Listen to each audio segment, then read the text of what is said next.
Hello everyone, this is संकेत दातिरो। मैं आप सबको वेलकम करता हूं हमारे इस चैनल में जिसका नाम है इंडियन एंटरप्रेन्योर्स हब, जहां पर हम लोग बात करेंगे बिजनेस और स्टार्टअप अपडेट्स के बारे में डेली। तो देखते हैं आज के स्टार्टअप अपडेट्स क्या क्या है। Let's dive in. अपडेट आता है टिकटॉक के बारे में। कई दिनों से मतलब लगभग कई महीनों से टिकटॉक के बारे में बहुत सारे नेगेटिव बातें चल रही है। उनकी सिक्योरिटी इश्यूज है वगैरह वगैरह, बहुत सारी चीज़ें चल रही है। तो इंडिया में बैन हो गया, अब यूएस में भी बैन करने की बात चल रही है। जो यूएस के प्रेसिडेंट डोनाल्ड ट्रंप ने टिकटॉक को कहा है कि अगर तुम्हें भी यूएस में बिजनेस कंटिन्यू करना है तो तुम्हें यूएस बिजनेस के मेजॉरिटी शेयर किसी और कंपनी को बेचने पड़ेंगे। तो यूएस में कई सारी उनकी कंपनीज के साथ, ट्विटर के साथ बात चल रही है, माइक्रोसॉफ्ट के साथ बात चल रही है कि कौन उनके स्टेक्स खरीदेगा वगैरह वगैरह। अभी टिकटॉक इंडिया की जो बात करें, अगर टिकटॉक इंडिया की हम लोग बात करें तो उसमें भी काफ़ी सारे प्रॉब्लम्स है, क्योंकि ये बैन टिकटॉक वगैरह ये जो मूवमेंट थी वो इंडिया से ही शुरू हुई थी। तो टिकटॉक इंडिया का जो बिजनेस है वो बहुत बड़ा है। इंडिया टिकटॉक का सबसे बड़ा मार्केट है और यहाँ से ही टिकटॉक को सबसे ज़्यादा रेवेन्यू मिलता था और यहाँ से ही सबसे ज़्यादा एक्टिव यूजर्स भी थे। तो अभी ये जो इंडिया का उनका बिजनेस है वो अपनी इमेज सुधारने के लिए वो किसी इंडियन कंपनी को बेचने के बारे में बात करें। यानी कि अब क्या हो रहा है कि टिकटॉक ने, ठीक है, अभी एक बात ऐसा हो गया कि टिकटॉक ने हार मान ली है कि ठीक है चलो, हम बुरा कर रहे थे, हम गफला कर रहे थे, तो इससे तो अब हम लोग वो मान लेते हैं, माने या ना माने वो नहीं मालूम, पर ठीक है अब से हम नहीं करेंगे, आप ये ले लो, आपको जैसे चलाना है वो चलाओ। तो वो अब बात कर रहे हैं रिलायंस से। हाँ, टिकटॉक बाइट डांस बात कर रहा है रिलायंस से। बाइट डांस जो कि टिकटॉक की पेरेंट कंपनी है, वो रिलायंस ग्रुप से बात कर रही है कि टिकटॉक इंडिया का बिजनेस वो खरीद ले। तो अगर ये डील हो जाती है तो रिलायंस का, यानी कि जियो का, ये सोशल मीडिया प्लेटफॉर्म्स में एक बहुत ही बड़ी एंट्री हो जाएगी। जियो जो कि टेक कंपनी है, बहुत सारी चीज़ें वो टेक्नोलॉजी से ही रिलेटेड करते हैं, पर अभी भी उन्होंने कोई भी सोशल मीडिया प्लेटफॉर्म नहीं लाया है। तो अगर रिलायंस, जाहिर सी बात है, अगर रिलायंस खरीदेगा टिकटॉक को तो वो जियो के अंडर खरीदेगा, वो रिलायंस इंडस्ट्रीज के अंडर तो नहीं खरीदेगा। तो मुकेश अंबानी जी के लिए और रिलायंस जियो के लिए ये इंडिया में बहुत बड़ी एंट्री हो जाएगी, और इंडिया में नहीं, सोशल मीडिया प्लेटफॉर्म्स में बहुत बड़ी एंट्री हो जाएगी।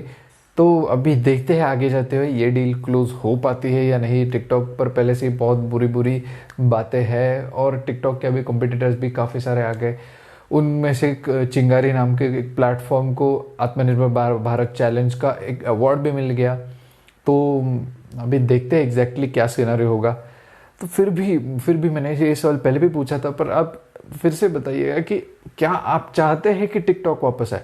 मतलब कोई एक ऐसी कंपनी जो बाहर से आई है, पर ठीक है उनका बिजनेस इंडिया का खरीद लिया, पूरा बिजनेस तो वो बेचेंगे नहीं, मेजोरिटी स्टेक्स बेच लेंगे, 50% बेच देंगे, 51% बेच देंगे, 70% बेच देंगे, कुछ ना कुछ तो वो अपने पास रखेंगे।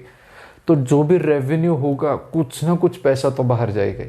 तो क्या आप चाहते हैं कि सही में टिकटॉक ही वापस आए, या फिर कई सारे उसके रिप्लेसमेंट्स भी है लगभग टिकटॉक जैसा ही काम करते हैं और वो इंडिया बेस्ड ऐप्स है, इंडिया में ही बनी है, जो भी पैसा आएगा, जो भी मार्केटिंग होगी, जो भी रेवेन्यू होगा, वो सारा का सारा इंडिया में ही रहेगा और इंडियन लोगों को ही फायदा होगा उसका।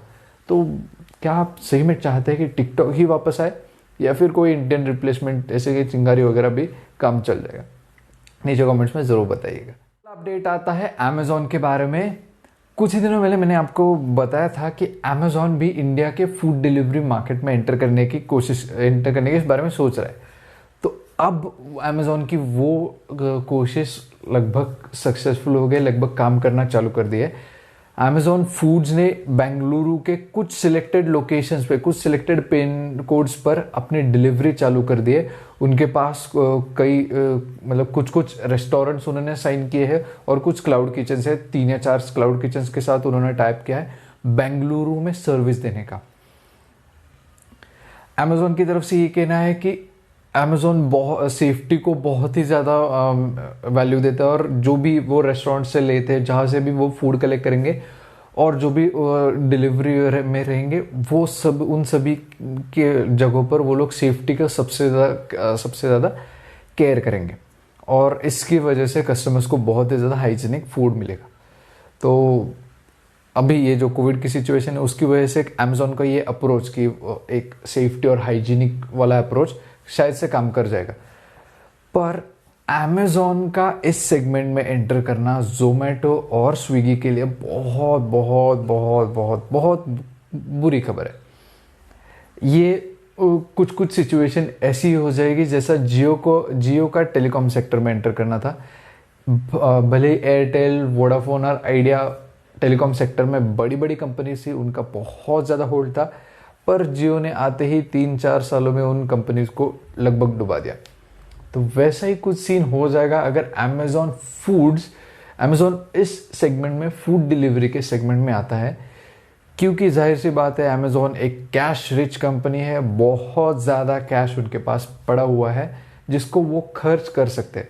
इसलिए वो मतलब बेहिसाब डिस्काउंट्स दे सकते हैं और बेहिसाब कूपन कोड्स वगैरह वगैरह कस्टमर्स के लिए शुरुआत के कुछ सालों तक, मतलब 1-2 या शायद से 3 सालों तक, मुझे नहीं लगता 3 सालों तक होगा, पर 2 सालों तक तो कस्टमर्स को बेनिफिट मिल सकता है।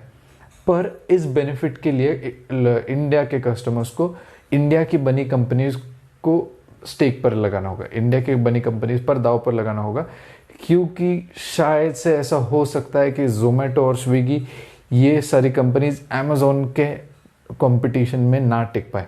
ऐसा हो सकता है, ऐसे कुछ चांसेस है, क्योंकि अभी जोमेटो और स्विगी पहले से ही बहुत ज़्यादा नुकसान में चल रहे हैं, नेगेटिव रेवेन्यू के मॉडल पे वो कंपनीज रन कर रहे हैं और फंडिंग के ऊपर बहुत ज़्यादा डिपेंड कर रहे हैं। और अभी के लिए फंडिंग सिक्योर करना इस माहौल में अभी दुनिया भर के वेंचर कैपिटलिस्ट भी काफ़ी ज़्यादा थोड़े से सेफ मोड में खेल रहे हैं, और इतनी बड़ी अमाउंट, मतलब अमेजोन से compete करने लायक बड़ी अमाउंट किसी एक कंपनी के पास होना बहुत मुश्किल होगा। तो अगर अमेजोन उस फील्ड में आता है तो इन 2 कंपनीज के लिए बहुत मुश्किल हो जाएगा बिजनेस करना। जोमेटो की तरफ से एक स्टेटमेंट भी आया था कि ये कंपनी लगभग मतलब प्रॉफिटेबल होने के रास्ते पर है, और काफ़ी वो प्लान कर रहे हैं कि वो 2020 हो या 2021 में प्रॉफिटेबल हो सकते हैं। तो अगर अमेजोन इस सेगमेंट में आता है और इस सेगमेंट में अच्छे से एक्सपैंड करना चालू कर देता है तो इन कंपनीज की प्रॉफिटेबिलिटी पर बहुत ज़्यादा असर पड़ने वाला है। देखते हैं क्या होता है आगे जाते हुए। अपडेट आता है माइक्रोसॉफ्ट की ओर से। माइक्रोसॉफ्ट ने 4 साल पहले अपना स्मार्टफोन का बिजनेस बंद कर दिया था, पर अभी फिर से माइक्रोसॉफ्ट उस बिजनेस में एंटर हो रहा है। उन्होंने एक नया फ़ोन लॉन्च किया है जिसका नाम उन्होंने दिया है सर्फेस डुओ। एक डुअल स्क्रीन वाला फ़ोन है। माइक्रोसॉफ्ट की तरफ से ये कहना है कि इस फ़ोन के ज़रिए जो भी यूज़र होगा वो 2 चीज़ें एक साथ ही कर सकेगा। 2 टैब्स, किसी ब्राउज़र के 2 टैब्स आप एक साथ बगल बगल में खोल सकते हो, या फिर उन्होंने एक और एग्जांपल दिया कि आप एक साइड पे ई बुक रीड कर सकते हो और दूसरी साइड पे उसके नोट्स ले सकते हो। ऐसे बहुत सारे एप्लीकेशंस है, पर 2 अलग अलग चीज़ें हम लोग उस स्मार्टफोन पर कर पाएंगे। तो इसके साथ ही माइक्रोसॉफ्ट वापस से स्मार्टफोन बिजनेस में आ रहा है। अच्छी बात है, क्योंकि स्मार्टफोन बिजनेस है ही उतना पोटेंशियल, उसमें ग्रो करने के बहुत ज़्यादा चांसेस है। अगर हम लोग राइट डायरेक्शन में काम करते रहे तो काफ़ी अच्छे से हम लोग ग्रो कर सकते हैं, क्योंकि बड़ी कंपनीज बहुत कम है इसमें। तो देखते हैं अभी ये माइक्रोसॉफ्ट का ये जो फ़ोन आया है वो इंडिया में आता है या नहीं आता है, तो किस प्राइस पर आता है देखा जाएगा। देखते हैं क्या होता है आगे जाते हुए। तो यही थे आज के स्टार्टअप अपडेट्स, और मिलते हैं अगले एपिसोड में कुछ और नए इंटरेस्टिंग अपडेट्स के साथ। मिलते हैं अगले एपिसोड में।